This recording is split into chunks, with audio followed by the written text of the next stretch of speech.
iniciação à teologia, é apenas uma parte preliminar e ela é muito importante. Vamos ler a palavra de Deus no Salmo 139, enquanto você abre, vamos orar ao Pai Celestial. Senhor, nós agradecemos de coração o privilégio de estarmos juntos, pedindo a Tua direção sobre nossas vidas e de todos os companheiros, irmãos, alunos, estudantes que estão participando desse trabalho. Que ao final de tudo, a glória seja Tua, a alegria seja nossa e possamos crescer na graça e conhecimento do nosso Senhor e Salvador Jesus. Fica conosco, abençoa os familiares, guarda cada um no meio dessas pestes e pragas que estão acontecendo. E muito obrigado pela sua boa mão sobre nossas vidas. Em nome do Pai, do Filho e do Espírito Santo, e para a glória de Jesus é que oramos. Amém. Salmo 139 é o salmo que vai nos ajudar na compreensão da nossa matéria de hoje, né? Que finaliza o trabalho de teologia inicialmente. E lá no Salmo 139 diz assim: Ó Senhor Deus, Tu me examinas e me conheces. Sabes tudo o que eu faço e de longe conheces todos os meus pensamentos. Tu me vês quando estou trabalhando e quando estou descansando. Tu sabes tudo o que eu faço. Antes mesmo que eu fale, Tu já sabes o que vou dizer. E estás em volta de mim, por todos os lados, e me proteges com o Teu poder. Eu não consigo entender como Tu me conheces tão bem. O Teu conhecimento é profundo demais para mim. Aonde posso ir a fim de escapar do Teu Espírito? Para onde posso fugir da Tua presença? Se eu subir ao céu, Tu estás lá. Se descer ao mundo dos mortos, lá estás também.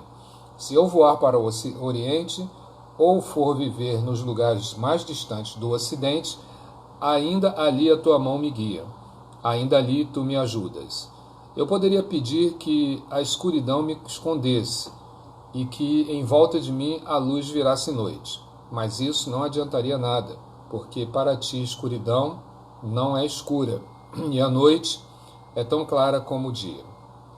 Tu não fazes diferença entre a luz e a escuridão.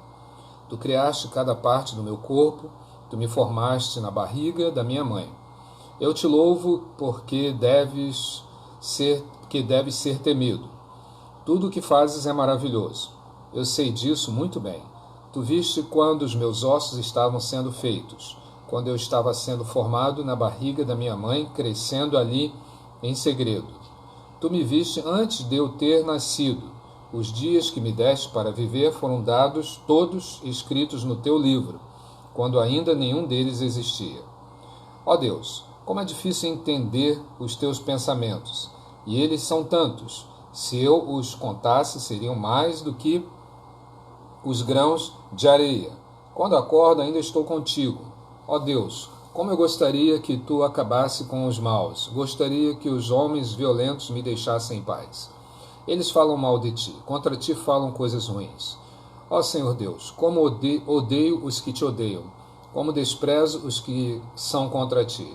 Eu os odeio com todas as minhas forças, eles são meus inimigos. Ó Deus, examina-me e conhece o meu coração, prova-me e conhece os meus pensamentos.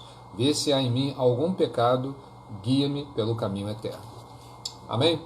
Então, aqui nós estamos falando de um personagem muito importante, né? O personagem que descreve o Salmo de número 139, que é o rei Davi. Então, ele descreve a sua relação com Deus e as qualidades deste Deus. Se você, quando for orar e quiser orar de maneira a ser assim, relacionar-se de forma objetiva com Deus, você precisa saber quem é Deus. Você não pode orar a Deus pensando em Papai Noel. Você não pode orar a Deus pensando em uma loteria. Você não pode orar a Deus imaginando assim que você vai falar com um tirano, com um déspota, ou então com uma figura maligna. O Salmo 139, ele passa para nós alguns elementos importantes dos atributos de Deus. Não são todos, mas ele fala dos principais. Quando você sabe quais são os atributos de Deus, a sua oração ou a sua percepção, sua visão de mundo ela se torna mais próxima da realidade. Daí a importância de nós conhecermos os atributos de Deus. A teologia tem essa missão de estudar quais são os atributos de Deus, porque estes são os elementos que constituem a teologia, ou melhor dizendo, o caminho pelo qual ela trilha, por o qual ela trabalha. Ela, se é estudo de Deus, né, se é que a gente consegue fazer isso, mas teologia é estudo de Deus, nós temos que conhecer a natureza e os atributos deste Deus para não ficarmos falando uma coisa e pensando outra. Ou então imaginarmos. Muitas pessoas pensam em Deus a partir da experiência sua paternal, ou seja, olha como era seu pai, a sua mãe, e a partir dali deduzem a pessoa de Deus. E essa é uma forma íntima, não deixa de ter valor, mas ela não é completa, mas ela tem um grande valor. Ela tem um grande valor, porque de fato o pai e a mãe se assemelham muito à natureza de Deus na paternidade, na maternidade, na criação, na geração e, sobretudo, no cuidado, na proteção. Mas um pai não pode estar em todo lugar, a mãe também não. Um pai não pode ver tudo, a mãe também não. Um pai não pode saber tudo, a mãe também não. Então, se eles têm uma pequena qualidade de ver algumas coisas, para ser Deus tem que ver todas as coisas. Lembrando lá da visão do profeta Ezequiel, que ele via aquele ser que tinha vários olhos. Não é que tenham vários olhos, mas é que tudo vê. É isso que é a mensagem que está no livro do profeta Ezequiel, quando ele teve aquela visão. Assim também aparece no livro de Apocalipse. Então, hoje, nós queremos fazer uma exploração sobre atributos. Atributos são qualidades, quer dizer, qualidades, né? Quais são os atributos do caráter de Deus, né? Bom, uma coisa importante você começar a perceber, né, é que Deus não foi descoberto assim da noite para o dia, né? A gente poderia chegar e falar assim, vamos pesquisar aqui e achar Deus. Não, isso seria impossível para o ser humano, impossível, completamente impossível para o ser humano descobrir Deus pesquisando. Mas aí o que fez Deus? Ele se auto-revelou. Essa é uma das suas enormes qualidades. Ele se auto-revelou e procurou ajudar o homem, esse homem entender quem era ele, ou quem é ele. Essa capacidade de Deus se auto-revelar, ela é muito visível desde o começo. Desde o começo, em Gênesis, e o livro de Gênesis é um livro assim, que o nome está dizendo, começo, né? Gênesis, Bereshit, né? Bereshit bara Elohim Eretz Hashamayim. A gente lembrou isso aí muito bem na aula sobre os nomes de Deus, que a última vez a gente teve, né? Então, o que acontece aqui? Ele que começou a se revelar a nós.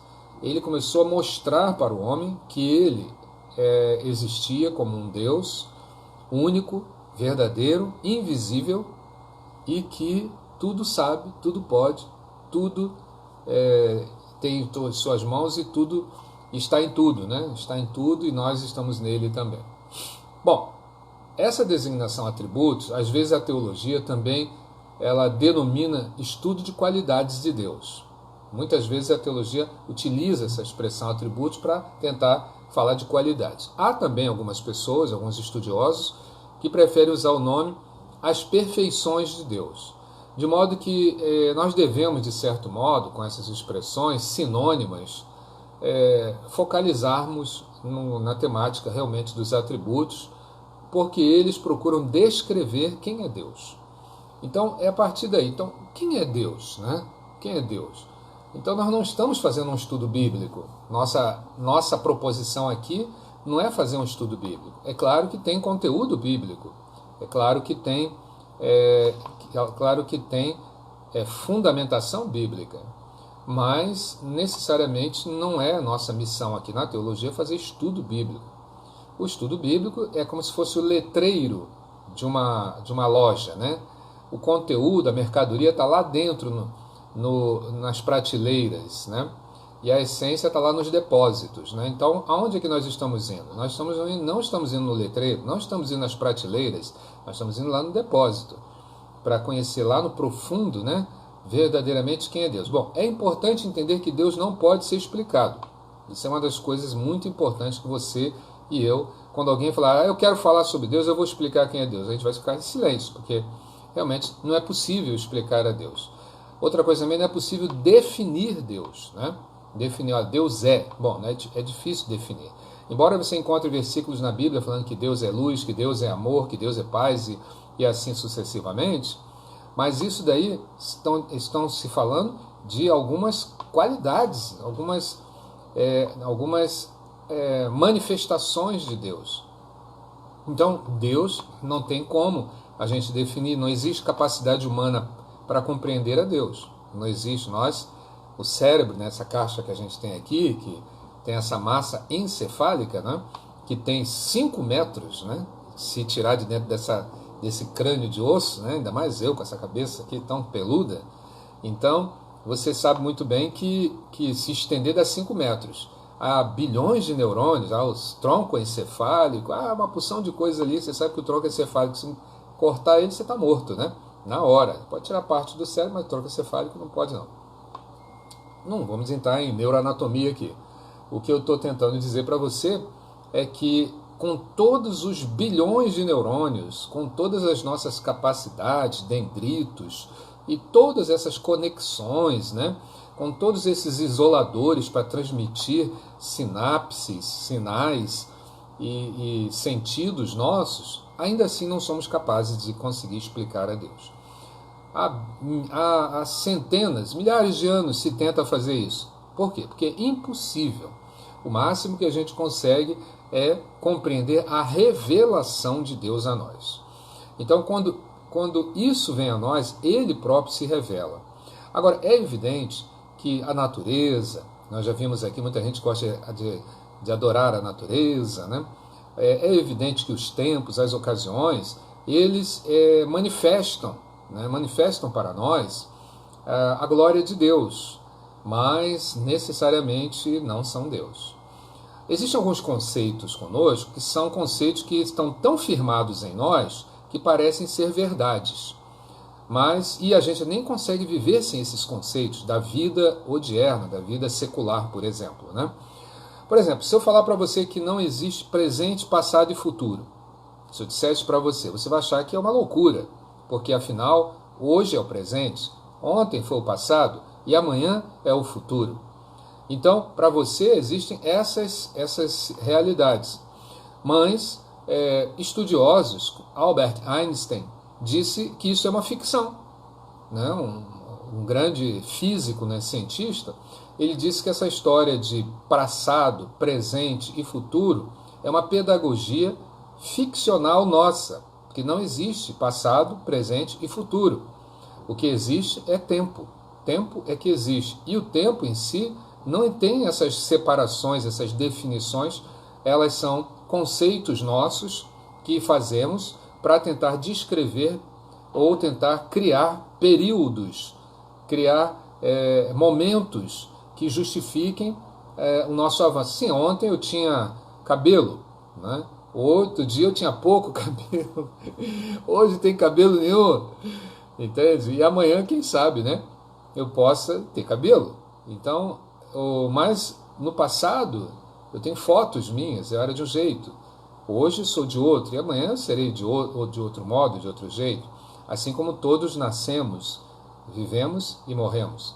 Então, é difícil você sair desse conceito, é difícil você sair dessa dimensão. Mas estudiosos mais apurados percebem que tudo isso daí, na visão deles, é uma coisa só.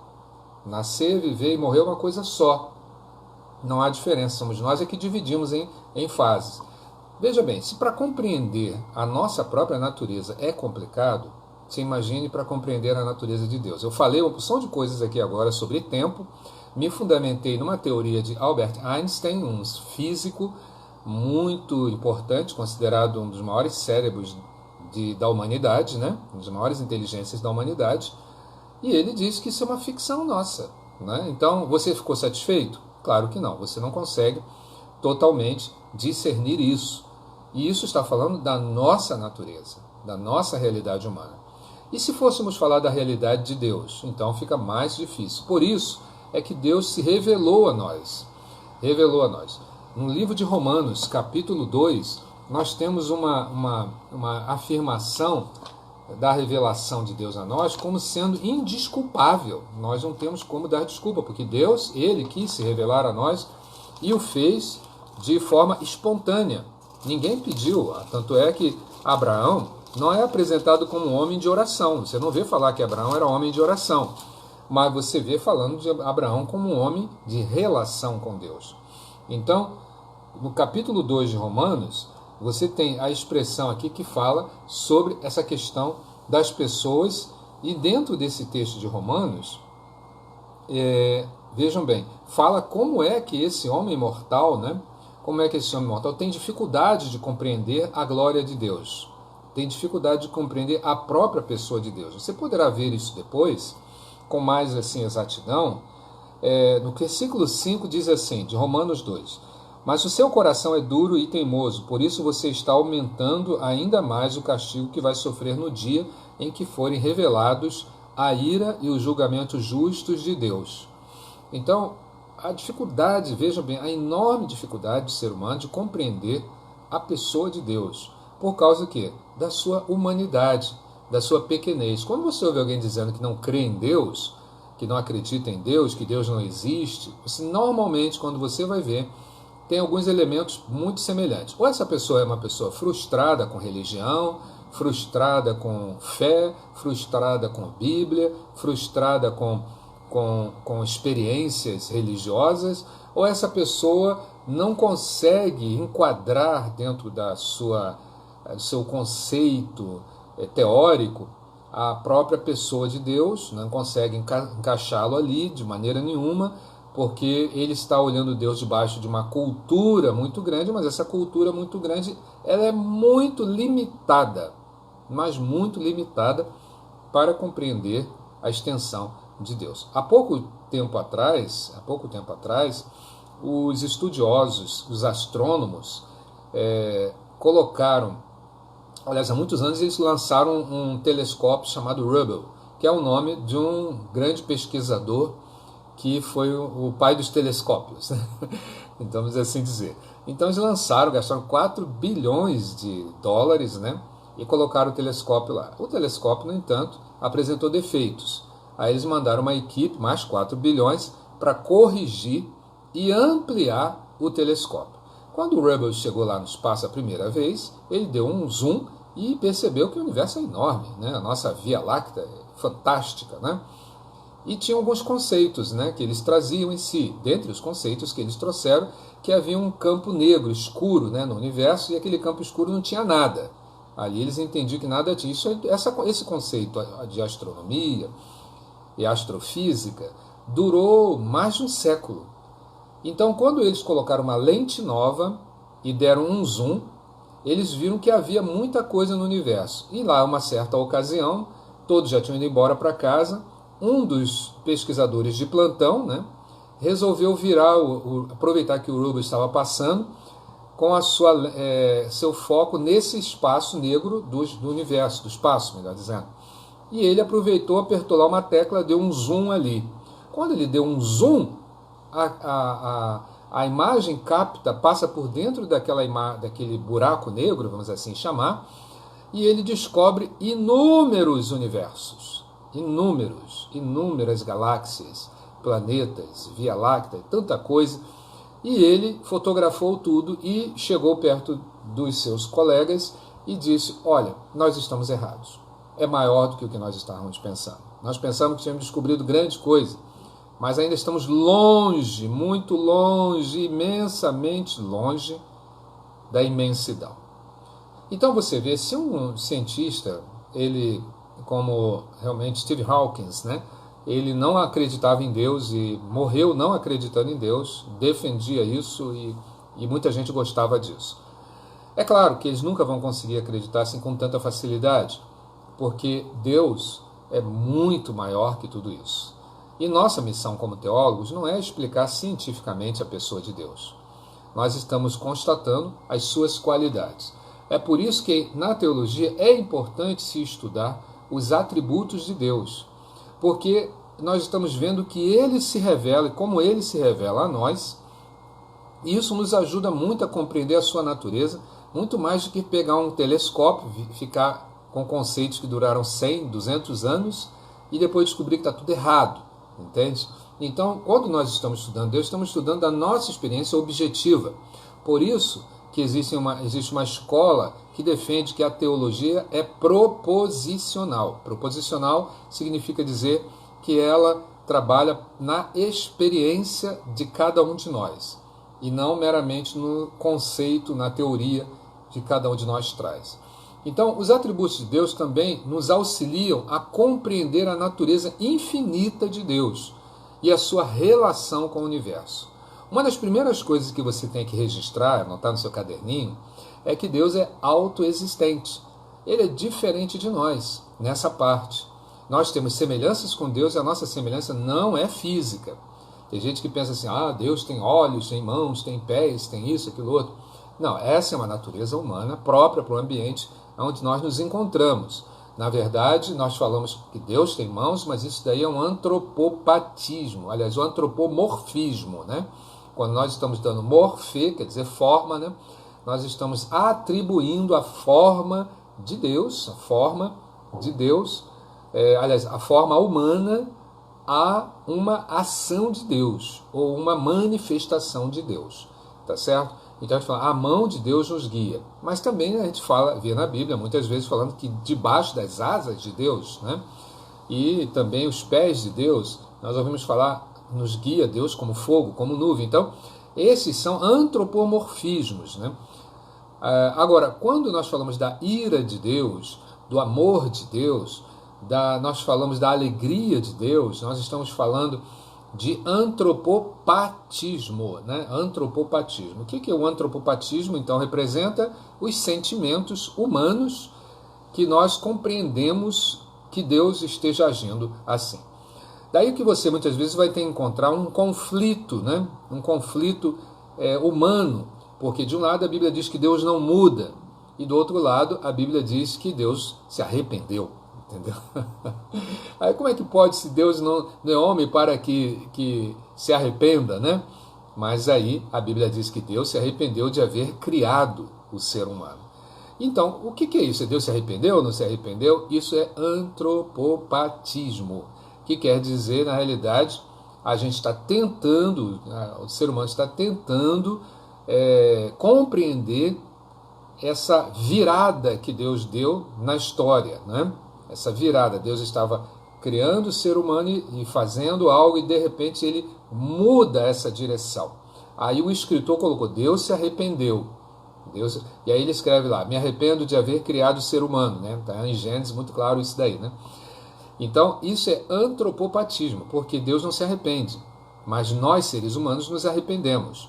Então quando nós queremos compreender a mudança de Deus, usamos um sentimento humano para descrever uma realidade de Deus. Para você ver como esse Deus, ele é extremamente infinito, nós não o conhecemos totalmente. Entendemos que Deus pode sim tomar caminhos que não são caminhos que nós possamos dizer assim, ele só vai por aqui. Não, nós não podemos fazer isso. Lembre-se que um dia Deus falou que castigaria Davi, porque Davi cometeu um pecado grave na contagem de Israel. Ok. E aí colocou para Davi se ele queria Davi cair na mão dos homens ou então cair na mão de Deus. Davi falou, eu prefiro cair na mão de Deus. Por quê?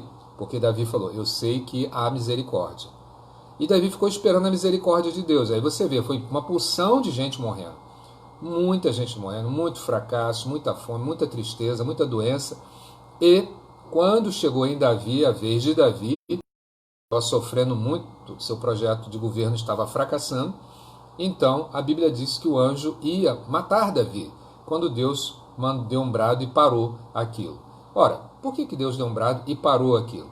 Porque Davi sabia que entre os atributos de Deus, a misericórdia era um elemento fundamental. E ali exerceu misericórdia. Os atributos de Deus fazem parte da própria essência do ser dele. Quando a gente começa a conhecer a Deus, tem um livrinho, aliás, um livrão, né? E nós uma vez estudamos na igreja, né? mas muita gente estuda e esquece, né? E é um livro muito bom, né? Muito bom mesmo, intitulado Conhecendo a Deus e Fazendo a Sua Vontade, né? Então é um livro muito bom, maravilhoso mesmo, para estudos em células, estudo individual, não é? Eu tenho esse livro, né? Ele é tipo um cadernão, né? Conhecendo a Deus, Fazendo a Sua Vontade. É um estudo que um pastor norte-americano fez, muito bom mesmo, aonde nos auxilia, né, de forma bem assim objetiva, em compreender como começa essa relação do homem com Deus, que ela começa lá em Abraão e vem chegar até nós nos dias de hoje na pessoa de Jesus. Agora, existem erros de interpretação a respeito dos atributos de Deus. Algumas pessoas priorizam um dos atributos em prejuízo de outros, né? Você deve ter visto isso, né? O nome disso é uma heresia, né? Uma heresia. Algumas pessoas pegam assim um atributo de amor e se esquecem da justiça. Outros pegam a justiça e se esquecem do amor, né? E outros pegam o atributo de Deus, amor, e acham que tudo pode, né? Não, já que eu estou amando aquela mulher, posso tudo. É amor, né? Deus é amor, né? Aí se esquece da justiça. Há outros que tomam a justiça e acham que ela deve ser absoluta, né? Absoluta. Então, se for a justiça absoluta, a gente erra e morre na hora, né? Já pensou? A humanidade hoje não ia caber dentro de uma van, né?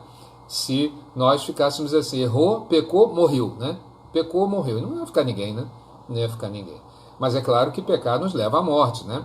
A Bíblia mostra muito isso daí. E por que não morre imediatamente? Porque exatamente existem outros atributos de Deus que são também coligados e conjugados junto com a justiça.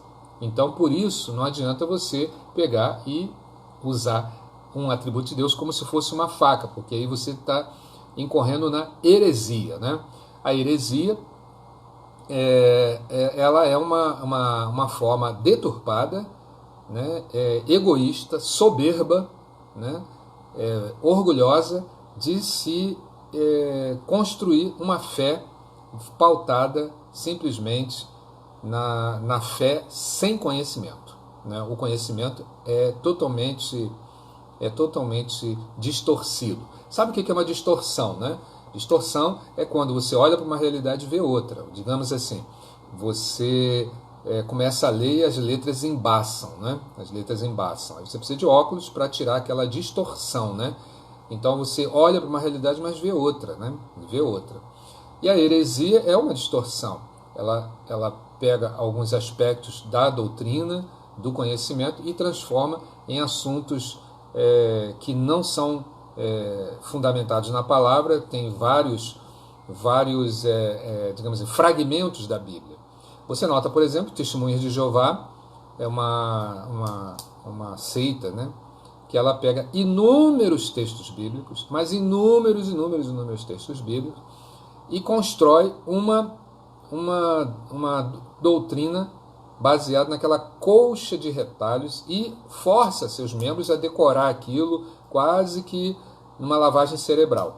E as pessoas ficam reproduzindo aquilo 1000 vezes, e falam e conjugam, parece ter lógica, mas não tem verdade, mas tem lógica. Os adventistas do sétimo dia, um pouco menos, né? Eles também têm aquela qualidade, né? Eles descobriram muito bem, estão de parabéns até por isso, que nós precisamos de um dia para descansar, e descobrir uma coisa que todo mundo já sabia, né? Mas só que eles se esquecem da lei do Espírito. Eles preferem a lei que está escrita. E na lei que está escrita você tem que guardar o sábado. Mas se você for guardar o sábado, você tem que guardar tudo mais. Tem que guardar os 366 mandamentos. É o que a Bíblia mesmo esclarece no livro de Romanos, né?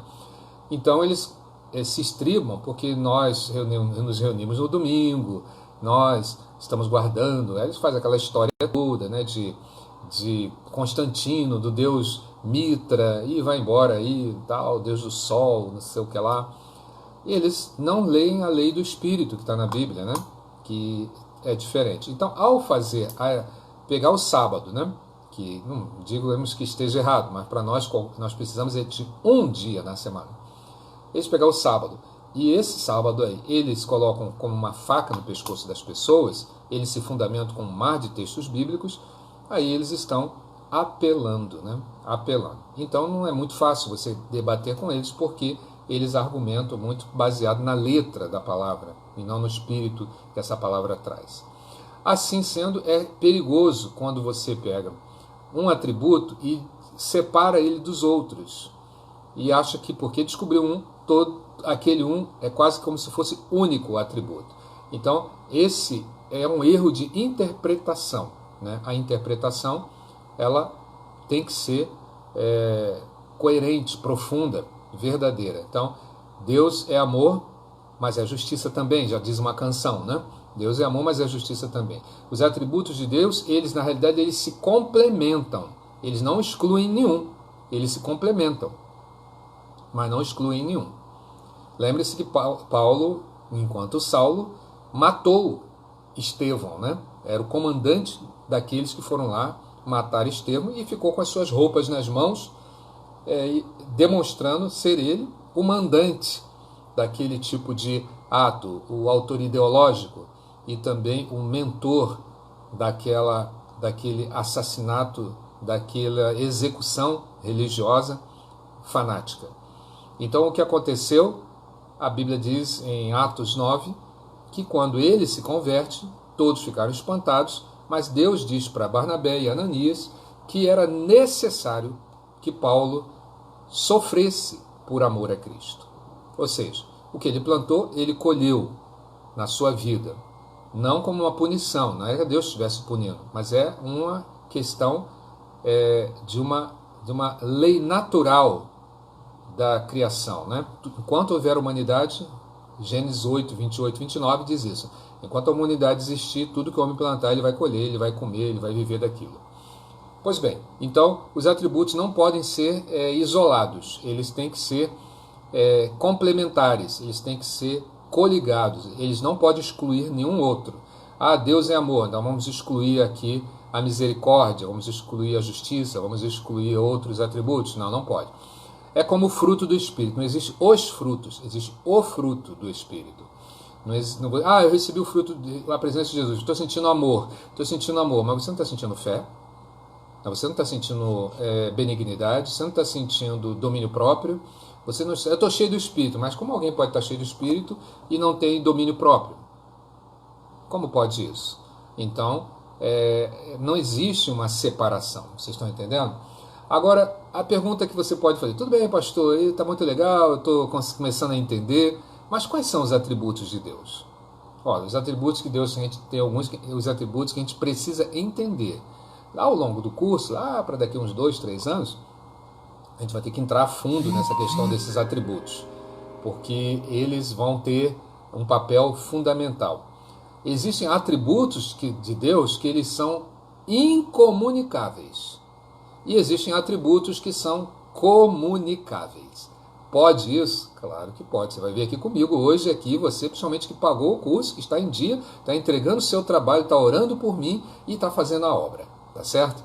Então, existem atributos que são incomunicáveis e atributos que são comunicáveis. Os atributos incomunicáveis também são chamados de atributos não relacionados.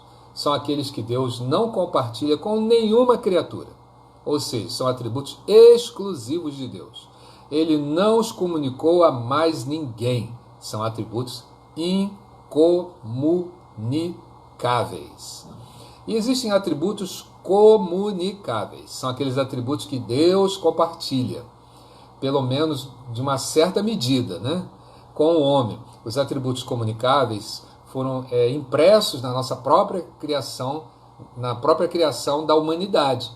É basicamente por isso o homem foi feito à imagem e semelhança de Deus, por causa dos atributos comunicáveis. Isto é, porque Deus comunicou a ele alguns de seus atributos. E por portar esses atributos, o homem se parece com Deus em alguns aspectos. Então, alguns aspectos nós são semelhantes a Deus, né? Paternidade, algumas coisas assim. Agora, você fala, tá bom, pastor, e quais são os atributos incomunicáveis? Tá bom? Atributos incomunicáveis. Olha, eu vou dizer para você, primeiro, não é em ordem, mas sim, simplesmente porque tem que falar deles, né? aceidade, com 2 S, tá? Aceidade. O que é aceidade? Aceidade, esse atributo incomunicável, significa dizer que Deus é autoexistente. Ele não necessita de nada, nem ninguém, para continuar a existir. Ou seja, ele não depende de ninguém fora de si mesmo para ser o que é. E, obviamente, a aceidade de Deus está diretamente ligada à sua eternidade. Salmo 90, versículos 1 e 2. Certo? Segundo, é a eternidade. Eternidade. Significa que Deus sempre existiu. Não é isso que esse atributo incomunicável ele revela. Que Deus sempre existiu. Ele não foi criado por ninguém e está acima de qualquer limitação de tempo. Gênesis 21, 33, Salmo 90, versículos 1 e 2. Que bom, né? Ele não tem começo, ele não tem fim e existe sem sucessão de momentos, ou seja, para ele não existe passado. Olha só, os cientistas descobriram isso outro dia, né? Mas para ele não existe passado. Olha, a teologia já fala disso. Para ele não existe presente, para ele não existe futuro. Para nós existe, né? Nós criamos essa teoria de passado, presente e futuro, né? E os cientistas estão descobrindo que não existe passado, presente e futuro. Existe uma coisa só. Quer dizer, depois de muito esforço, né? De muitos quadros preenchidos com fórmulas e mais fórmulas, pesquisas, microscópios e telescópios e tanta coisa, eles estão começando a revelar isso, né? Que na verdade não existe passado, presente e futuro, existe uma coisa só. Eu sei que é difícil de você admitir, né? Mas é o que eu estou falando, por causa de uma realidade de Deus. A eternidade, né? Na eternidade. Vamos assim, quando você viaja de avião, né? Você viaja de avião, o que você vê? Você aqui na Terra, você olha para o céu e vê o avião passando devagarinho, né? Quando você está no avião, você olha lá para baixo e vê tudo passando devagarinho. Quando você chega perto do avião na Terra, ele passa numa velocidade horrorosa, né? Está arriscado até você nem ver ele passando, dependendo da velocidade com que ele passa. Ora, o avião que está lá em cima está voando a 800 km por hora, está voando a 750 km por hora. Isso é uma velocidade absurda, né? É uma velocidade imensa, né? Um carro aqui no máximo atinge 300, 350 km por hora. Ou seja, estão criando um trem lá na Europa, né? Que ele viaja a 900 km por hora. Ou seja, o camarada entra no trem e o outro sai de avião. O trem chega primeiro. Né? Eles estão lá preparando, né? Estão trabalhando em cima desse veículo. Isso significa dizer que é um enfrentamento do tempo. Na eternidade não existe essa questão de tempo, porque quando você está no âmbito da eternidade, você não tem essa noção. Quem olha lá de cima do avião, ele está vendo uma pessoa que está vindo, uma pessoa que está indo, está vendo o carro que vem no sentido contrário, mas quem está no carro não está vendo nada disso. Então, a eternidade tudo é igual, para quem está atrás, quem está na frente, quem está no meio, é tudo igual. Essa é a visão da eternidade, muito mal explicada pelo seu professor Ivo Nogueira, que você tem que pagar o curso de R$20 o mais rápido possível, entende? E não faltar às aulas com desculpa que foi assistir uma reunião, porque está proibido assistir reunião nesse tempo do coronavírus. Outra qualidade de Deus também é a unidade. Unidade. Esse é um outro atributo incomunicável. Significa que Deus é um e que todos os atributos dele são inclusos em seu ser o tempo todo. Quer dizer, Deus é um, ele não muda nessa parte, nesse aspecto. Há uma unidade. Então, você não pensa, Deus está me amando agora, mas amanhã Deus vai fazer uma coisa ruim comigo, vai me maltratar. Não. Deus é amor, olha só como Deus é amor, eu pequei, ele me ajudou. Aí você pensa assim, aí ele esqueceu da justiça, né? Mas não, ele não esqueceu da justiça, porque ele não trabalha de modo estanque, né? Ele não trabalha assim de modo particionado. Todos sua natureza, os seus elementos trabalham em conjunto, numa unidade. E a principal de todas as unidades é a doutrina da Trindade, uma palavra que não aparece na Bíblia em lugar nenhum, trindade e nem triunidade. Ela não aparece em lugar nenhum na Bíblia. O que isso é, então? Porque é um atributo incomunicável. Então, é uma interpretação nossa, é um entendimento que nós chegamos de um atributo incomunicável, a unidade, pois 3 pessoas distintas participam de uma mesma realidade, de uma mesma essência indivisível. Mas aí o camarada vai dizer assim, não, isso é comparado aos estados da água, sólido, líquido e gasoso, sempre será água. Isto não é perfeito, é bonito, mas não é perfeito. Por quê? Porque essa é uma explicação muito pobre da trindade, ou da triunidade, ou do Pai, Filho e Espírito Santo.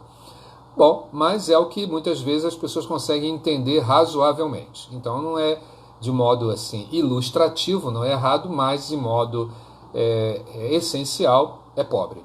Mas você tem em Deuteronômio capítulo 6, versículo 4, Efésios capítulo 4, versículo 6. Olha só, né? Era Deuteronômio 6, 4 e Efésios 4, 6. Também você tem 1 Coríntios 8, 6. Não é? E 1 Timóteo 2, 5, falando dessa qualidade, dessa capacidade, dessa realidade da unidade. Outro atributo incomunicável, né, é a imutabilidade de Deus. Significa que Deus não muda jamais, ou seja, tanto o seu ser como suas perfeições não sofrem qualquer alteração. Ele não muda de forma alguma o seu propósito e também as suas promessas. Daí que cai por terra aquelas afirmações que o crente perde a salvação. Né? O crente perdeu a salvação, então Deus mudou, né? Escolheu errado. Né? Não, mas a pessoa pode decidir. Ora, se a pessoa pode decidir, então a salvação não é pela graça. A salvação não será pela graça. Quando você aceita Jesus, a pessoa aceita. Isso é o quê? É uma forma humana que nós utilizamos para chegar à pessoa e convidá-la a vir para Jesus. Quando ela se converte, o que ela descobre? Que ela não escolheu aceitar Jesus. Foi Jesus que escolheu chamá-la para si. Aí o conceito dela tem que mudar. E se ela se converteu de verdade, ela sabe que não há mudança nem variação, se converteu de verdade. Não confundir aquelas pessoas que ficam 20, 30, 40 anos na igreja, mas não são crentes, mas fazem tudo de crente. Né? Como está lá em Hebreus capítulo 6, né? Fazem tudo, tem milagres, tem visões, tem tudo.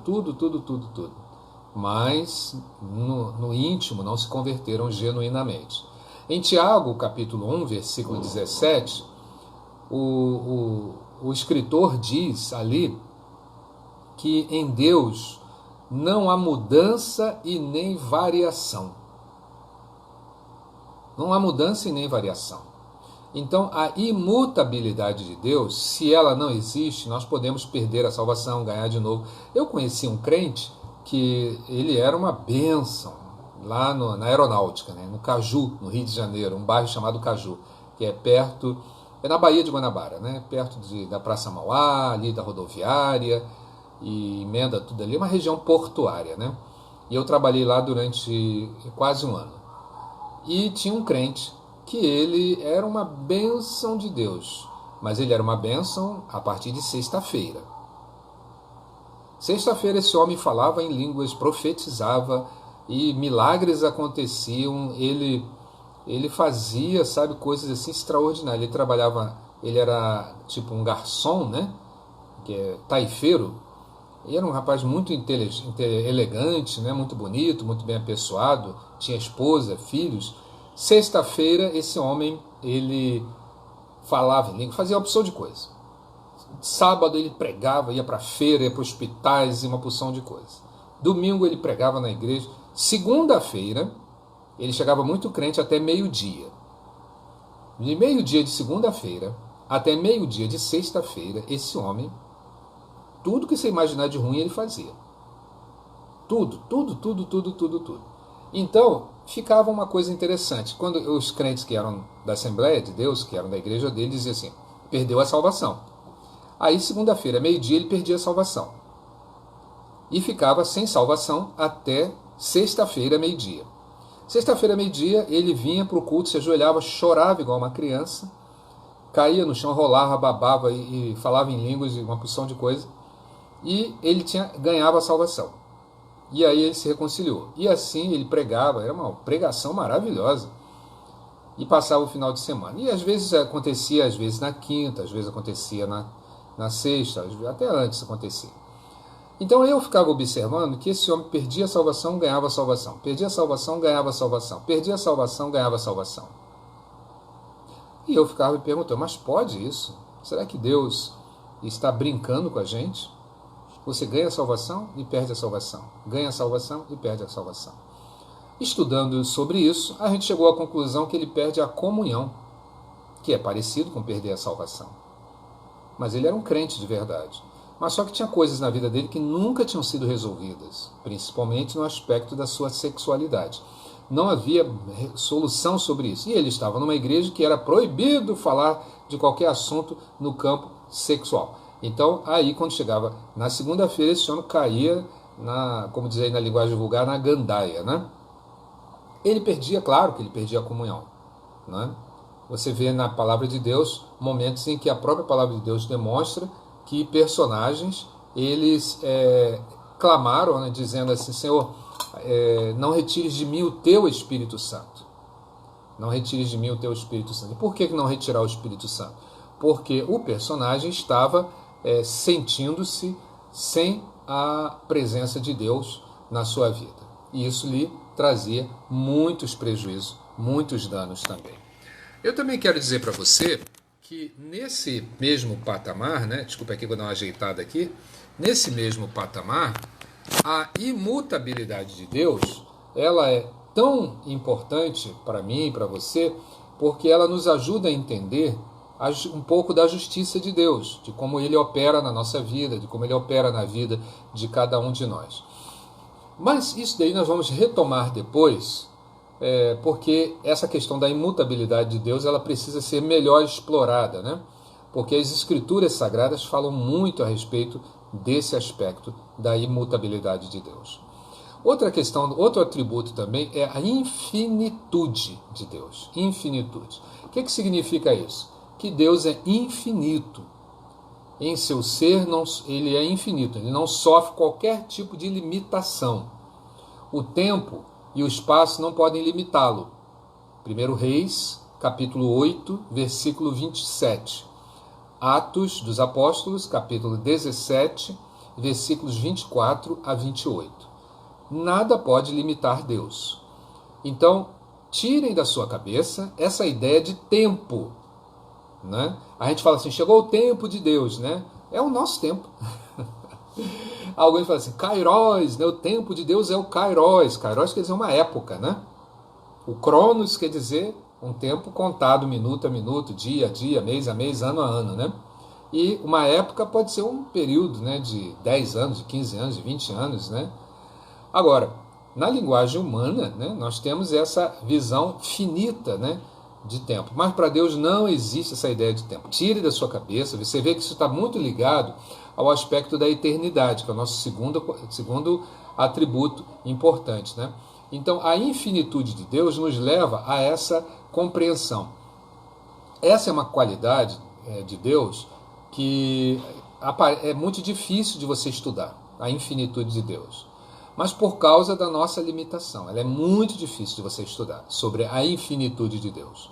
Geralmente os estudiosos entendem que a infinitude de Deus também aparece revelada através de outros atributos, como a onipresença, a onisciência, a onipotência e a eternidade. Daí então nós passamos para o sexto atributo de Deus, né? Dentro dessa esfera dos incomunicáveis. Ainda tem os comunicáveis, está vendo, pastor Reginaldo? Ainda temos os comunicáveis, né? Então ainda temos muito caminho pela frente. Você não quer estudar Deus? Ah, meu amigo, tem muita coisa para você ver. E eu também. Tem muita coisa que nem eu mesmo vi, né? E a gente vai ter que ver, e outras que eu já vi, nós vamos ter que rever. Então, uma das coisas principais, né? Olha aí, Luciana, né? Kadosh, outros, né? Uma coisa principal é a onipresença de Deus. Tá vendo, o Anderson? A onipresença, irmã Teresa. Significa que Deus não é limitado de nenhuma forma pelo espaço, né? Pelo espaço. Ah, Deus está aqui, Deus não está ali. Tira isso da sua cabeça. Tira isso da sua cabeça. A sua presença, Deus não pode estar naquele ambiente. Olha, você está falando uma heresia.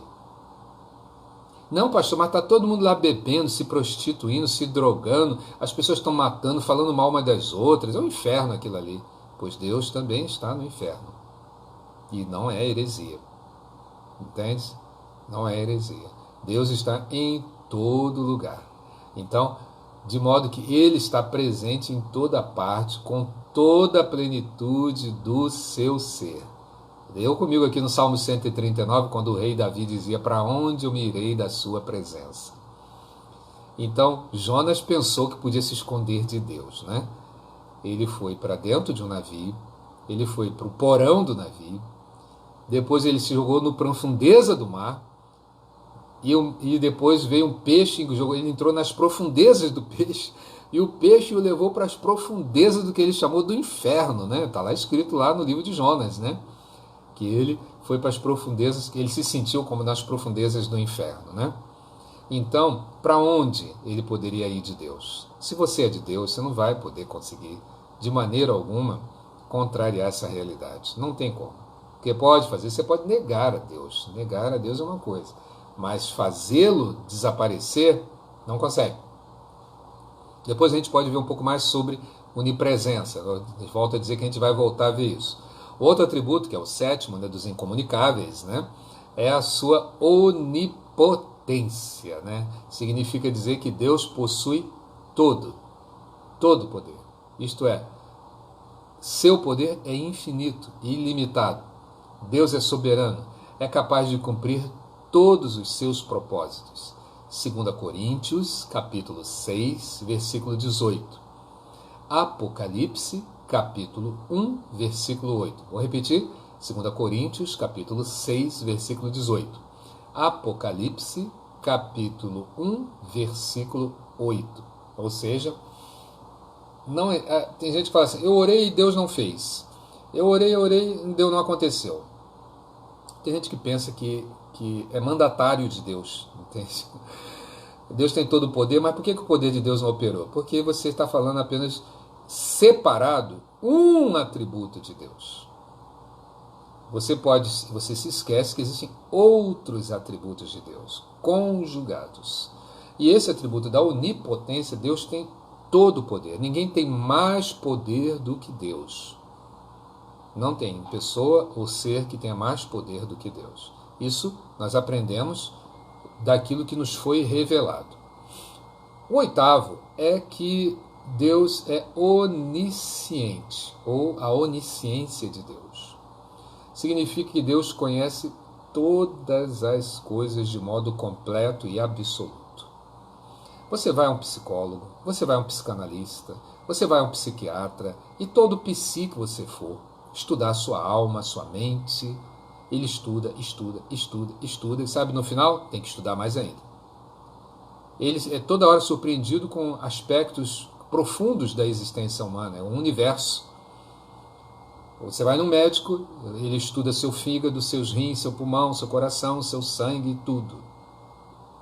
E quando você pensa que já sabe tudo, ele vem dizer que ainda tem que estudar mais ainda. Assim sucessivamente. Isso significa dizer que ainda há muito que estudar. Deus não estuda seres humanos. Não é muito perfeita essa expressão que Deus é médico dos médicos. Ela não está na Bíblia. Está na Bíblia Senhor dos senhores, colocando os senhores desse mundo como servos dele, como escravos dele. Agora, que Deus é médico dos médicos? Não, só se for no sentido de que ele é que ensina os médicos, mas não que ele cure igual os médicos, porque que médico estuda corpo e Deus conhece o corpo, ele criou o corpo. Então, ele não está estudando o ser humano, ele já conhece. É o que diz o Salmo 139 e o Salmo 147, versículo 4. Então, Deus é sim onisciente. A gente volta depois a estudar sobre essa questão da onisciência. E o último atributo, incomunicável, até que enfim, né, pastor Reginaldo? Poxa, até que enfim, pastor Ivo, né, pastor Edmar? Chegou ao último atributo incomunicável, que a gente conhece, né? É a soberania de Deus. Significa que Deus controla todas as coisas, pois Ele próprio é soberano. É supremo sobre tudo e sobre todos. Na verdade, eu acho um pouco difícil você entender a soberania de Deus. Eu vejo muita gente dizer assim, Deus no controle. Será que você aguenta Deus no controle? Será? Porque se Deus estiver no controle, Ele pode arrancar tudo de você. E se você realmente ver Deus no controle, você vai ficar em paz no seu coração. E quando Deus tira emprego, tira saúde, tira amigos, tira opção de coisas, como é que você fica, hein? Não fica desesperado? Então, porque então você não sabe o que é Deus ser soberano. Tirar tudo e todos de você. Tudo e todos. E mesmo assim, continuar conduzindo a sua vida. Conduzindo a humanidade. Ah, mas estão morrendo muita gente. Eu estava lendo o livro de Amós hoje cedo. Né? É uma página extraordinária. O livro de Amós conta a história de dois reinos, Reino do Norte e Reino do Sul, que é de Israel após o período de Salomão. Mas aquele período era um período de prosperidade. Prosperidade. Estava indo tudo bem. Tudo bem. Deus levanta o profeta Amós e denuncia que aquela prosperidade do povo, tudo funcionando, não vinha da parte dele. E que ele iria destruir tudo. Já pensou, pastor Edmar? O cara está pensando que está sendo abençoado e Deus fala assim, eu não estou te abençoando, não. Eu não estou te abençoando. E isso aí que você diz que está indo muito bem, está dando testemunho, é tudo falso. E eu vou tirar tudo isso de você. E muita gente vai morrer. E muita gente vai sofrer. E muita gente vai passar fome, necessidade, vai ser morta, uma porção de coisa. Que sermão, né, pastor Reginaldo? Pregar isso na igreja, mas hoje nessa manhã eu vim falar para os irmãos que vai todo mundo morrer. Como é que vai ser uma coisa dessa, né, pastor Reginaldo? O povo vai pegar pedras para atacar na gente. Mas é isso que Amós diz. Que todo mundo ia perder tudo. Mas depois ele fala lá no capítulo 9, é uma página muito linda, né? Que aí Deus fala assim, mas depois eu vou restituir tudo, eu vou fazer brotar, vou trazer todos de volta, vou reconstruir, ou seja, eu vou usar alguma coisa que vai fazer com que vocês voltem melhores. O que foi que Deus usou? O cativeiro babilônico.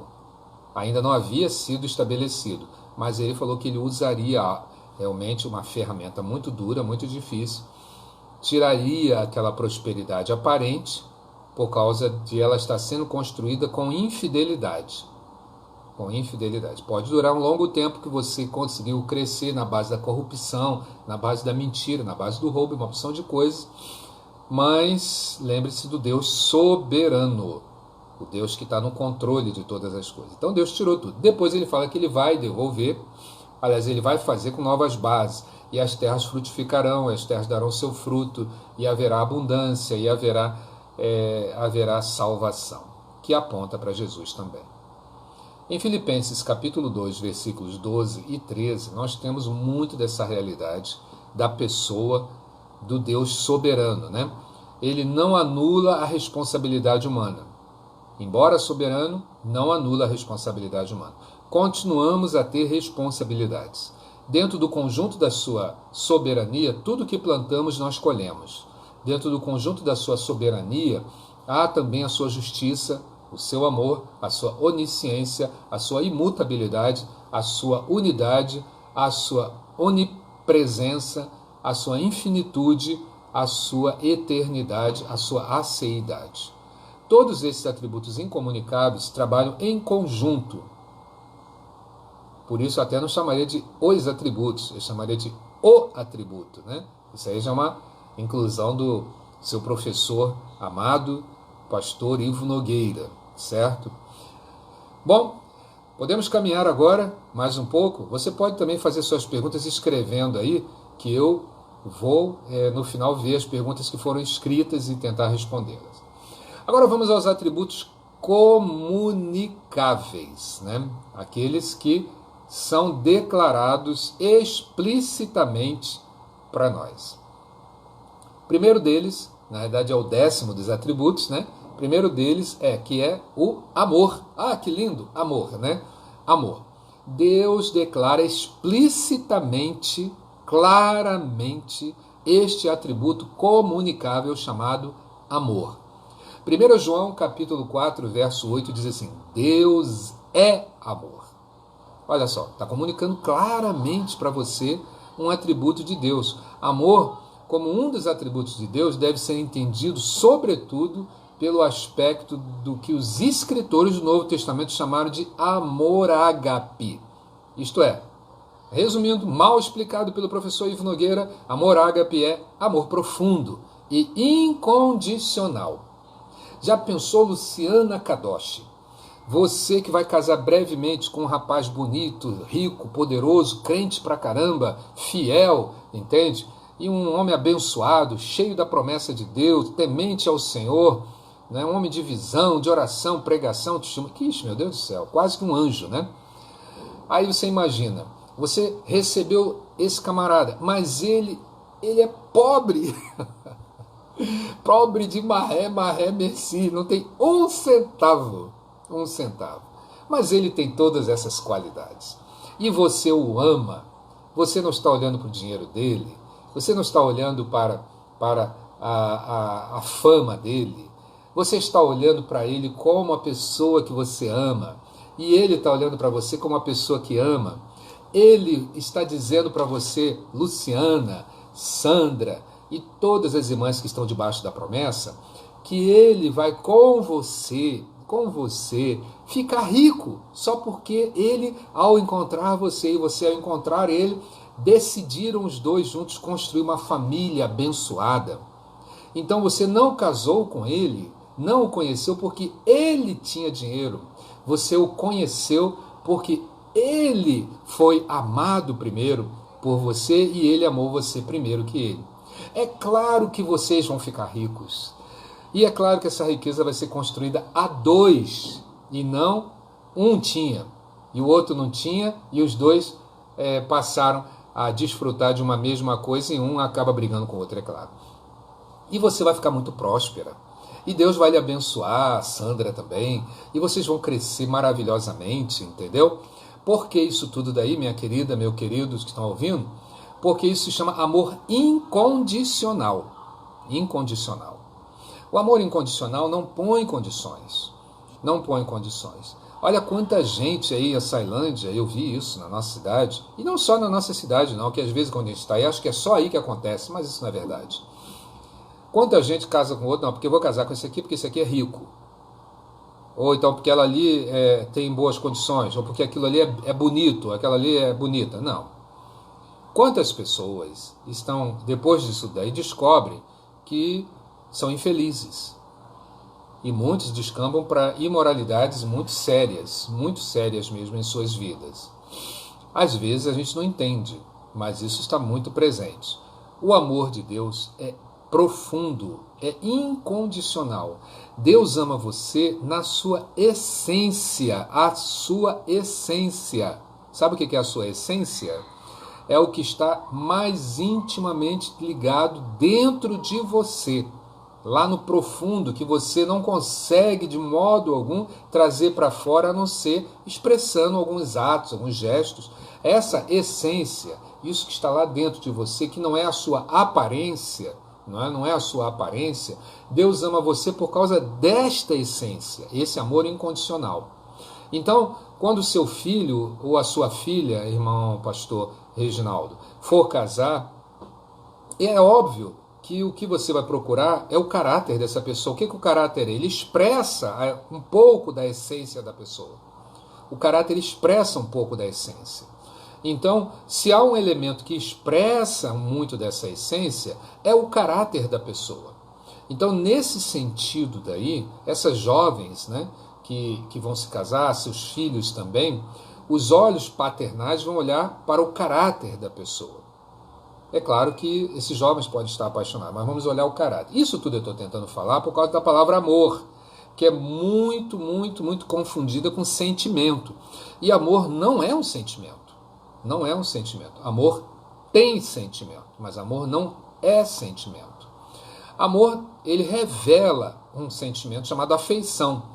Mas o amor tem zelo, o amor tem correção, o amor tem abnegação.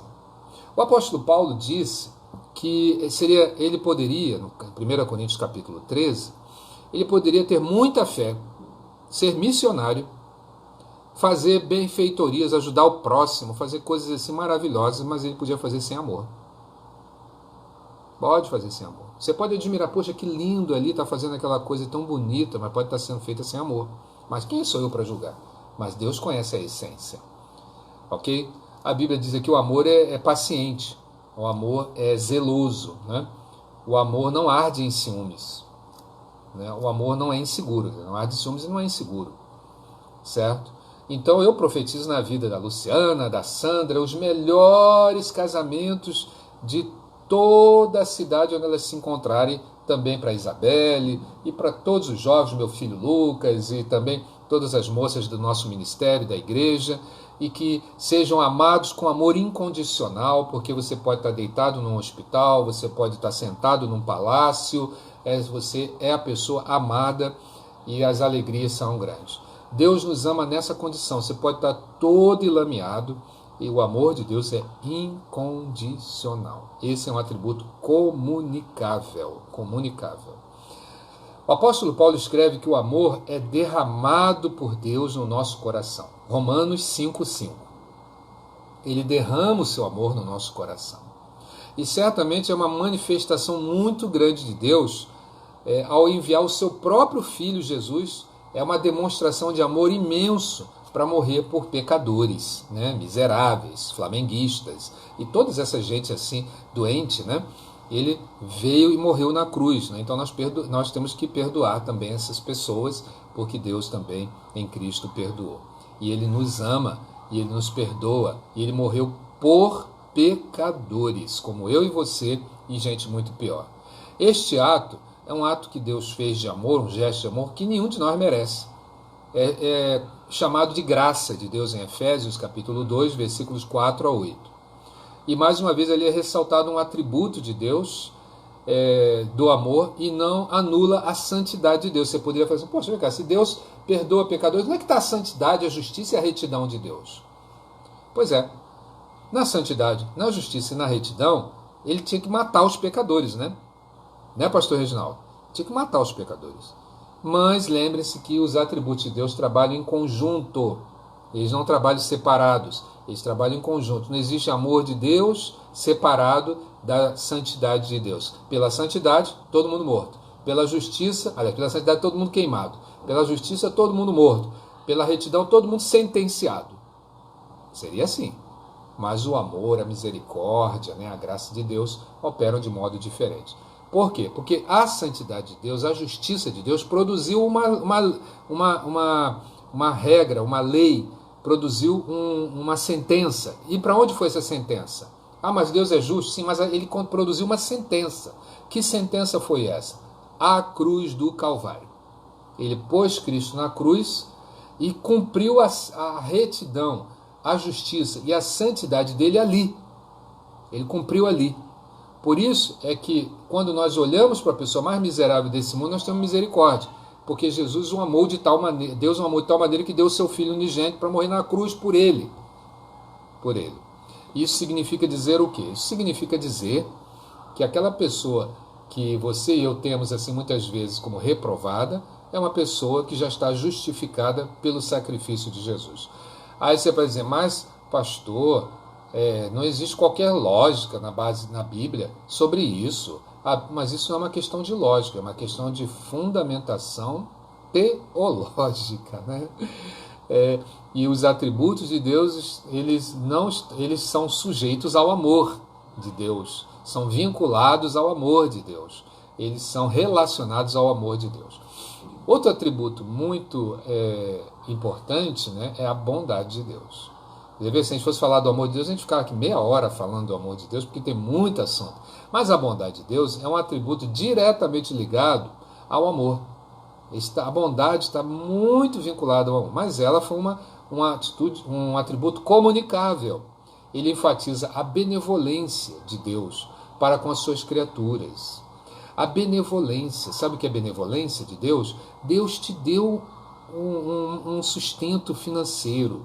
Você recebeu esse sustento, você recebeu o auxílio emergencial. Você então tem que tirar R$ 20 do auxílio emergencial, ir na Caixa Econômica, depositar R$ 20 na conta do curso Querusso para pagar a sua mensalidade. E então no Banco do Brasil, no Bradesco, um desses aí.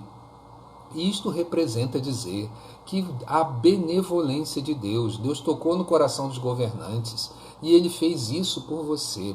E você não vai fazer isso pelo curso, entende? É só para refrescar um pouco a sua cabeça, porque eu sei que tem muita teoria, para dizer para você que a bondade é uma ação essencial, legítima. É uma ação de Deus na nossa vida. Ela é revelada, ela é comunicada. Salmo 145, verso 9, está dizendo que o Senhor é bom para todos. O Senhor é bom para todos. Que é lindo. Mas você pode ler sobre isso que eu estou falando em 2 Crônicas, capítulo 30, verso 18, Salmo 86, verso 5, Salmo 100, verso 5, Salmo 119, verso 68, Atos dos Apóstolos, capítulo 14, verso 17. Ali fala muito da bondade de Deus que é comunicada a nós. Agora, o 12º é a misericórdia de Deus. A misericórdia é outro atributo que também está ligado ao atributo do amor. E revela a compaixão de Deus, a piedade de Deus, para com nós miseráveis e angustiados, como está em Efésios capítulo 2, versículos 4 e 5. Então, nós estávamos mortos nos nossos delitos e pecados. Está lá em Efésios capítulo 2, versículo 1, né? Mortos em nossos delitos e pecados. Mas Deus nos amou. Então, teve misericórdia de nós. Não havia um justo, nenhum sequer. Deus nos amou. João diz que nós fomos amados primeiro. Nós não amamos, eu amei a Deus. Não, nele nós fomos amados primeiro por ele. Na verdade, além da misericórdia e a bondade que a Bíblia menciona, existem outras várias características de Deus que estão relacionadas ao atributo do amor. Por exemplo, a benevolência, a benignidade, a longanimidade, são também vinculados ao amor e decorrentes dessa manifestação, desse atributo comunicável de Deus. Certo? Em Gálatas capítulo 5, você vê muito desses atributos relacionados ali como fruto do Espírito Santo, o fruto que é gerado em nós, né? Gerado em nós. Muita gente pede, Senhor, me deu o dom da profecia, me deu o dom de discernimento, me deu o dom da palavra, me deu o dom... Não, nós precisamos ter o fruto do Espírito. Porque é o fruto do Espírito que vai fazer com que nós entendamos toda a aplicação de todos os dons. Os dons são uma justiça. Dons é a justiça de Deus. Agora, o fruto do Espírito Santo é o caráter de Cristo em nós, certo? Em 13º lugar, um outro atributo comunicável é a sabedoria de Deus, que significa que Deus é infinitamente sábio, de modo que Ele próprio é a fonte de toda a sabedoria. O profeta Daniel entendeu isso ao dizer o seguinte em Daniel capítulo 2, versículo 20. Dele são a sabedoria e a força. A mesma coisa em Jó capítulo 12, versículo 13, Jó capítulo 36, versículo 5, Salmo 147, versículo 5, Isaías 40, versículo 28, Romanos 11, versículo 33. Além disso, a gente deve entender que a sabedoria de Deus é completamente superior à sabedoria dos homens. Você pode ler uma biblioteca inteira e você vai ficar impressionado com o conhecimento de vários seres humanos, de várias pessoas. Conhecimentos, saberes extraordinários. Porém, você vai perceber que ainda assim são insuficientes. Isaías 55, verso 8, Jó capítulo 28, versos 12 a 28, Jeremias, capítulo 51, versículos 15 a 17, mostram muito dessa comparação. Outro atributo, que é o 14º, é a justiça de Deus. Significa que Deus é plenamente justo e perfeito na sua retidão. Não há injustiça em Deus, e dele não provém nenhum tipo de desigualdade. Para ele não há brancos, não há negros, não há índios, nem civilizados. Para dele não há altos, nem baixos, gordos, nem magros. Para ele não existe diferença. As pessoas são iguais. Você ouviu falar de um sambista chamado Neguinho da Beija-Flor? Olha que nome, hein? Neguinho da Beija-Flor. O cara é mais preto que eu, Neguinho da Beija-Flor. E ele mora em Nilópolis. Eu pastoreei em Nilópolis por 2 anos, de 1990 a 92. Pastoreei em Nilópolis. Ali foi uma experiência muito importante na minha vida. O Neguinho da Beija-Flor, ele é crente hoje, aceitou Jesus, não é? Aceitou Jesus. E eu lembro muito bem que o ano passado cantaram muita música dele, Obrigado Jesus, né? Naquela vitória daquele famigerado time chamado Flamengo, né? Bom, ano passado ou esse ano? Não, ano passado, isso mesmo, ano passado. Ok, então veja bem. O Neguinho, fizeram uma pesquisa do DNA dele, o DNA do Neguinho, e descobriram que o Neguinho da Beija-Flor tem 67% de DNA de branco, europeu. Agora você vê, mas ele por fora é o quê? Ele não é filho de uma preta, de um pai preto, da mãe preta? Mas por que ele tem 67% de DNA de branco e por fora ele é negro? Então, é assim, Deus não está olhando se você é preto ou branco, de azul, cor de abóbora, jambo, não interessa. Lá no seu íntimo, no seu DNA, lá no íntimo da sua alma, na sua essência, é que Deus ama você. Por isso que esse Deus maravilhoso é justo. Seus julgamentos são perfeitos. Seus atributos também. Muitos estudiosos tentam detalhar o atributo da justiça de Deus em outras características. Expressam de forma assim, específica, um detalhezinho ou outro, como retidão, equidade, né? Coisas assim. Mas Deus é plenamente justo e perfeito. Plenamente justo e perfeito. E em 15º, nós temos a santidade de Deus. Significa que Deus é completamente separado do pecado e totalmente comprometido com a sua honra.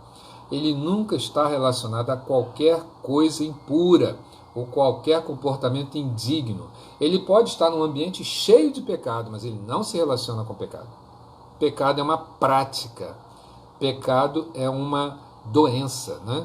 Pecado é uma decisão do nosso espírito humano. Né? Isaías 40, versículo 25, Abacuque 1, versículo 12, João capítulo 17, versículo 11, Apocalipse capítulo 4, versículo 8, enfatizam isso que eu estou dizendo. O atributo da santidade em Deus exige que os pecadores estejam separados dele, da sua comunhão. E a menos que estejam justificados, ou seja, voltamos ao aspecto da justiça, pelos méritos de Cristo, sendo feitos nele santo. Tem gente que se converte, agora é de Jesus, está na igreja, e começa a se sentir justificado, assim, como se fosse bonzinho. Nenhum de nós é bom. Bom é Deus. Nenhum de nós é bom. A gente pode, um para o outro, dizer que você é bom, mas bom mesmo é Deus. Ele é que é bom. Um aspecto muito importante que eu quero também falar, do 16º lugar, para a gente acelerar um pouco, além da santidade de Deus, você lembra bem que a santidade de Deus, ninguém pode tirar perto dela, é como uma luz que você ficaria cego, ou seria consumido, né? É a veracidade. O 16º é a veracidade, significa que Deus e tudo que provém dele necessariamente é verdadeiro, infalível e absolutamente confiável. Hebreus capítulo 10, versículo 23. Tudo, mas tudo que provém de Deus é verdade. É infalível, é confiável, de modo que ele é o próprio Deus verdadeiro, João capítulo 17, versículo 3. Ele é o Deus verdadeiro. O atributo da verdade também expressa a fidelidade de Deus. Veja só a relação. Ou seja, tudo o que ele revelou de si mesmo é genuíno. E por ser fiel, ele nunca fará nada que afronte sua própria natureza ou contradiga a sua palavra. O que ele falou vai acontecer. O que ele não volta atrás. O que ele falou vai acontecer. Outro atributo, penúltimo, né? Olha, já estamos chegando perto do final, tá bom? Que eu sei que você está doido para terminar essa reunião nossa, né? Fazer aquela pergunta que você elaborou o tempo inteiro, né? Pastor Edmar, então, meu Deus do céu, só pergunta cabeluda, filosófica, profunda, né? Mas preste atenção, um outro atributo importante de Deus é a liberdade. Significa dizer que Deus não precisa de nada e de ninguém para fazer o que quer. Ou seja, ele é completamente livre para executar a sua vontade. Mateus 11, 26, Isaías 40, 13 e 14. De acordo com a perfeição de sua natureza, ou seja, apesar do ser completamente independente e livre, isso não significa que ele seja livre para pecar, para mentir, para deixar de ser Deus ou mesmo morrer, pois tais coisas contrariam o seu próprio ser, a sua própria natureza. Então Deus é livre, ele planta, em Jeremias 45 diz, ele planta, ele arranca, ele torna a plantar de novo. Ele é completamente livre. Em último lugar, outro atributo comunicável é a paz, que tanta gente diz paz e graça e paz, paz do Senhor, né? A paz. Esse atributo Deus nos revela que nele próprio, ou em qualquer uma de suas ações, não há nenhum tipo de confusão ou de desordem. Lembra lá de Gideão? Gideão entendeu que essa qualidade de Deus, quando chamou o Senhor, é paz. Juízes 6, 24. Este, portanto, é um dos atributos mais extraordinários de Deus. A sua paz, ela se manifesta através das suas ações. Quando há justiça, tem que haver paz. Houve justiça? Paz. Quando há amor, o final, paz. Né? Quando você quer conhecer a vontade de Deus, paz. Quando a verdade de Deus se manifesta, paz. Quando há santidade, paz. Fruto do Espírito é a paz. Certo? Por isso que Jesus disse, bem-aventurados pacificadores, né? Porque eles serão o quê? Chamados filhos de Deus. Bom, assim nós fechamos aqui. A nossa conclusão é que que os atributos de Deus não devem ser entendidos como uma lista exaustiva, né? Já que se trata de um estudo limitado nosso, né? Nós somos muito limitados, nossa compreensão é muito pequena, né? Para entender tudo que Deus realiza, né? Tudo que Deus tem para fazer na nossa vida. E a gente deve realmente entender que esse estudo aqui breve, monótono e assim tão simples, tão humilde da parte do professor Ivo, né? Ele não consegue responder tudo, porque Deus é infinito.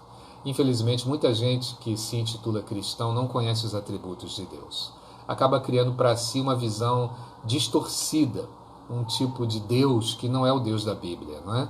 Fala de Deus assim, eu me lembro que uma vez em Açailândia, né, eu fui numa casa, e lá naquela casa era de membros da nossa igreja na época, né? Só que o pessoal se converteu, e chegou alguém lá, entrou no meio, e também começou a insinuar que Deus é isso, que Deus é aquilo, e começou a ter uns cultos lá, umas orações, e lá era um barraco, né? E ter orações e muito poder de Deus, aquela coisa toda. E as pessoas começaram a compreender sobre a salvação. Daqui a pouco, houve uma pergunta, mas será que meu pai que morreu se converteu? Aí a pessoa chorou, a irmã chorou, eu não estava lá, né? A irmã chorou muito. E aí uma irmã foi tomada em profecia e começou a dizer que Deus ia resolver aquilo ali naquela hora. Que ele ia trazer o pai dela dos mortos, ia incorporar numa irmã e ele ia aceitar Jesus e voltar, foi agora salvo. Pense só, né? Que coisa linda, né? Poxa, salvar os parentes que morreram. Mas isso não fere com a justiça de Deus? Pelo amor pode ser muito bonito, mas o amor não opera sozinho, nem a justiça sozinha. E nós fomos lá e estava todo mundo lá, trazendo avô, tio, parente, todo mundo virou um negócio assim, uma boa cumba, né? Não era uma má cumba, era uma boa cumba que estava acontecendo. E aí nós chegamos ali, meus irmãos, isso aqui está tudo equivocado, isso não tem nada a ver, não faz sentido. Aí o pastor Ivo não presta, o pastor Ivo é isso, o pastor Ivo é aquilo. Né? O pastor não tem compromisso com essas coisas, tem compromisso com Deus. E eu falei, não, isso aqui não é coisa de Deus. Não. Tira isso da cabeça, pare com essas fantasias e vamos ser reais. Deus é amor, mas a justiça também, e Deus também é paz, Deus é misericórdia, Deus tem vários... Ou seja, aquelas pessoas estavam bem intencionadas, mas só que elas não conheciam a Deus.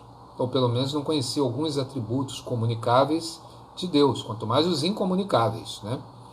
Infelizmente, muita gente se intitula cristão e não conhece esses atributos e acaba criando para si uma visão de um tipo de Deus que não tem nada a ver com o verdadeiro Deus. Não é?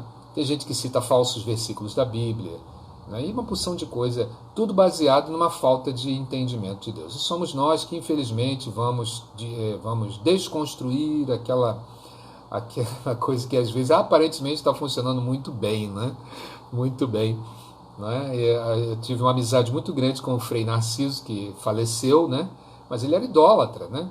Ele era idólatra, mas ele era uma boa pessoa. O único testemunho que eu tinha que dar para ele era de amor, de estar sempre com ele, amigo, né? Conversando e tal. Ele não estudou a Bíblia e ele ficou ali, né?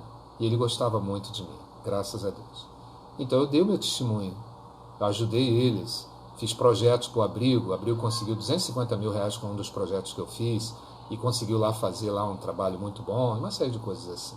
Nossa amizade foi boa. Então, veja bem, sem dúvida alguma, mesmo diante de nossas limitações, estudar quais são os atributos de Deus é uma coisa muito maravilhosa. Você vai voltar a isso depois, porque nós vamos conhecer e vamos exaltar a majestade, a magnificência e a grandiosidade de Deus. Amém? Muito bem, agora você pode fazer as suas perguntas fáceis, por favor. Pode fazer as suas perguntas que nós vamos procurar responder. Estou lendo aqui as perguntas da Luciana, 25 minutos atrás, ela disse amém. Glória a Deus. KKK, né? Então, ela estava recebendo a promessa, né, Luciana? Vai ser bênção na sua vida, não se preocupe não. Se está demorando é porque é perfeito, né? Você pediu coisa perfeita, então vai demorar mesmo, né? Então, vamos aí às perguntas. Quem tem perguntas para fazer pode desligar o microfone e fazer a sua pergunta agora, para que nós consigamos, né, responder dentro do possível. Vou dar uns minutinhos para você fazer sua pergunta. Nós temos aqui hoje Reginaldo, Anderson, Irmã Tereza, Edmar, Luciana, Freitas. Ih, faltou muita gente hoje, né? Nessa turma daqui está faltando muita gente. E olha que nós temos uma surpresa aí para vocês, né? Estou doido para revelar essa surpresa. Alguém tem alguma pergunta?